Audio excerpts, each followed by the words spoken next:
m'appelle Paul Vanier. Je suis le candidat de la France Insoumise aux élections législatives dans la 18e circonscription de Paris. J'ai été investi candidat au mois de décembre dernier par une assemblée de circonscription. Les insoumis de la circonscription m'ont désigné. Et puis ensuite, j'ai conduit la campagne de Jean-Luc Mélenchon pendant l'élection présidentielle dans ces quartiers du nord du 9e et d'une grande partie du 18e, donc pendant près de 6 mois. Moi, je suis au fond, je suis le candidat d'un programme. Ce programme, c'est l'Avenir en commun, le programme que Jean-Luc Mélenchon a porté pendant l'élection présidentielle. Et ce programme a déjà réuni 7 millions de voix, 7 millions d'électeurs, d'électrices ont été convaincus par les 357 mesures qu'il porte, par les 40 livrets thématiques. Je suis certain que ce programme qui a déjà convaincu, nous pouvons avec lui aller encore convaincre au-delà de ceux qui, au premier tour de l'élection présidentielle, ont voté pour Jean-Luc Mélenchon. Car ce programme répond aux grands enjeux du moment.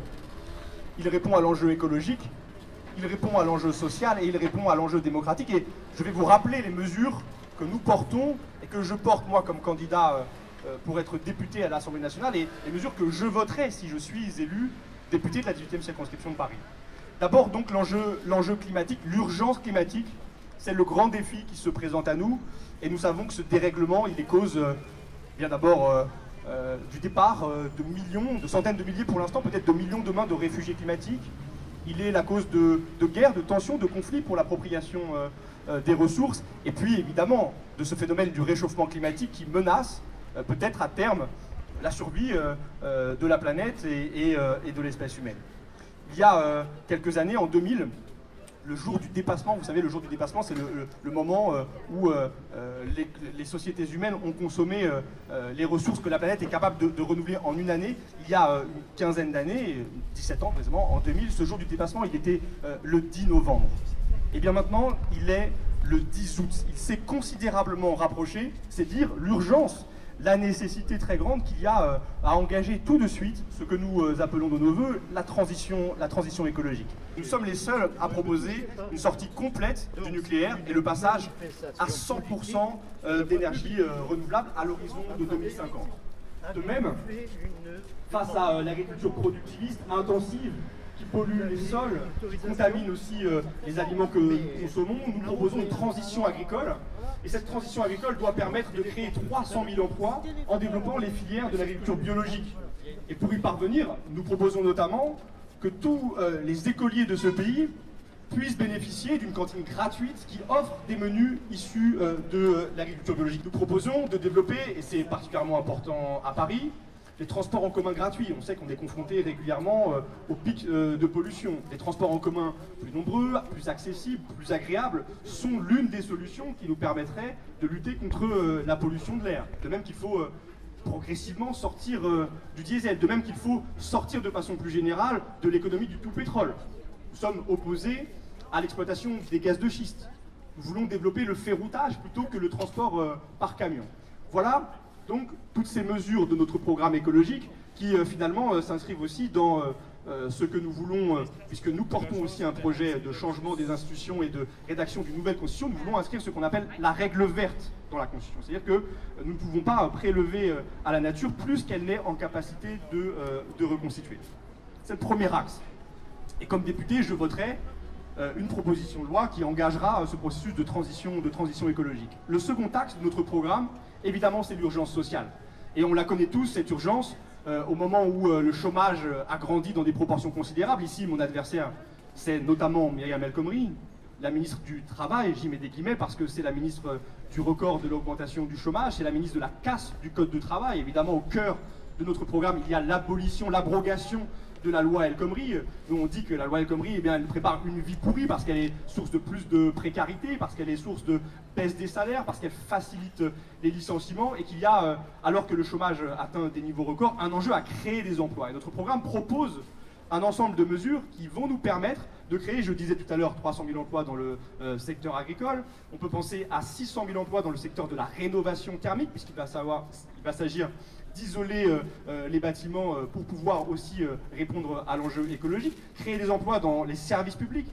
Il nous faut plus d'enseignants pour baisser le nombre d'élèves par classe. Il y a plus d'élèves aujourd'hui par classe en moyenne que sous Nicolas Sarkozy. Nous proposons de recruter 60 000 enseignants. Nous proposons de recruter des personnels hospitaliers. Et ma suppléante, Sabrina Ali Benali, qui est interne à l'hôpital Bichat, a bien décrit l'état absolument catastrophique des urgences dans l'hôpital public. Il y a là un enjeu tout à fait considérable. Abrogation de la loi El Khomri, création d'emplois, évidemment augmentation des salaires, et en particulier augmentation du SMIC. Nous sommes le seul programme qui défend l'augmentation du SMIC à 1326 € net, et nous voterions, si nous avions la majorité dès le mois de juin, nous voterions cette mesure, elle entrerait de façon immédiate en vigueur. Mesure sociale, c'est aussi la lutte contre la pauvreté. Et on sait qu'ici aussi, dans nos quartiers, il y a une partie des habitants qui vivent dans des situations très difficiles. Nous proposons notamment une garantie dignité qui permette qu'aucun minimum social ne soit inférieur au seuil de pauvreté. Et nous proposons que les premiers mètres cubes d'eau, les premiers kilowattheures d'électricité soient gratuits pour que tous puissent vivre de façon digne. Voilà les mesures, les principales, bien sûr, je n'entre pas dans un détail trop avancé, les principales mesures de notre programme social. Et puis j'en viens maintenant à l'enjeu démocratique, qui est évidemment articulé au précédent. La loi El Khomri dont je parlais, on sait tous comment elle a été imposée par le 49.3, par plusieurs 49.3, d'ailleurs comme les lois Macron qui l'ont précédé, qui ont elles aussi été imposées par ce procédé autoritaire qui caractérise la Ve République. Et nous avons un président de la République qui annonce déjà qu'il va recourir aux ordonnances pour faire passer une loi El Khomri 2, pour aller plus loin encore dans la destruction du Code du travail dès cet été, alors que les Français seront, oui, avec leurs familles, avec leurs amis, en tout cas certains d'entre eux, et donc ne seront pas peut-être disponibles ou moins disponibles pour s'opposer à ces mesures. Donc la rénovation démocratique de nos institutions est une urgence, et il faut passer à la 6e République. Nous proposons de le faire par l'Assemblée constituante, par un processus constituant, en appelant à de nouvelles élections, à un travail qui prendrait sans doute à peu près 2 ans de rédaction d'une nouvelle constitution. Et si nous obtenions à l'Assemblée, à l'élection législative, une majorité, nous avons les moyens institutionnels de mettre en œuvre le processus constituant. Donc nous pouvons parvenir à la 6e République. Nous considérons que dans cette 6e République, il faut inscrire notamment le droit de révoquer les élus qui trahiraient leurs promesses, leurs engagements, ou qui seraient surpris à des pratiques. On a vu des candidats, on a vu des responsables engagés dans des pratiques illégales ou qui ne sont pas acceptables du point de vue de l'éthique que l'on peut exiger d'un représentant de la nation. Eh bien, nous permetterions aux électeurs d'engager un référendum révocatoire. De même, la question démocratique, c'est aussi la question du contrôle des médias. L'élection présidentielle, elle a été, de ce point de vue, une démonstration. Vous avez vu que les temps d'antenne accordés aux différents candidats variaient de façon considérable et que Jean-Luc Mélenchon, par exemple, a été privé de plusieurs heures ou dizaines d'heures d'antenne par rapport à des concurrents qui finalement étaient représentés dans l'opinion ou en tout cas chez les citoyens et les citoyennes qui se sont exprimés une même proportion, puisque Jean-Luc Mélenchon a failli être qualifié au second tour. Donc la refondation démocratique des médias est l'un des grands enjeux du quinquennat qui vient, et l'un des grands enjeux de la future majorité à l'Assemblée nationale. Enfin, il faut parler, et notamment ici dans le 18e, une question démocratique qui est fondamentale, c'est la question du contrôle au faciès. Il faut en finir avec ces contrôles policiers qui, de façon quasi permanente, se dirigent toujours vers les mêmes. Et donc nous portons, avec l'Avenir en commun, la question du récépissé de contrôle d'identité.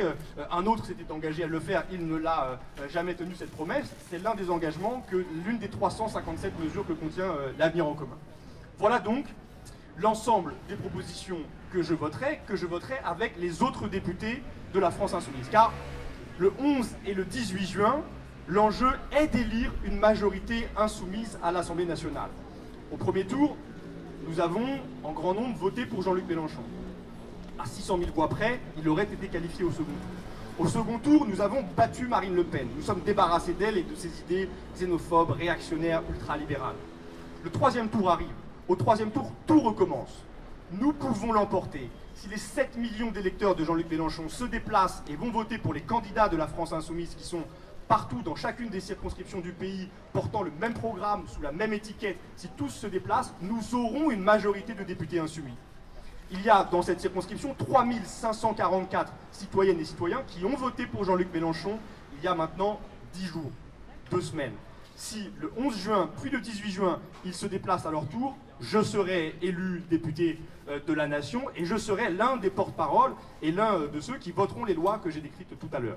Et si nous ne sommes pas majoritaires, nous pouvons obtenir une capacité de blocage de la politique libérale qui s'annonce, car avec 60 députés, nous pouvons déposer une motion de censure et empêcher Emmanuel Macron d'accomplir finalement le projet de liquidation sociale et de politique qui ne prend en aucun compte en cas les enjeux écologiques et qui va servir ceux qui déjà, depuis 10, 15, 20 ans, déjà prospèrent dans le système tel qu'il est installé. C'est tout l'enjeu de l'élection qui vient.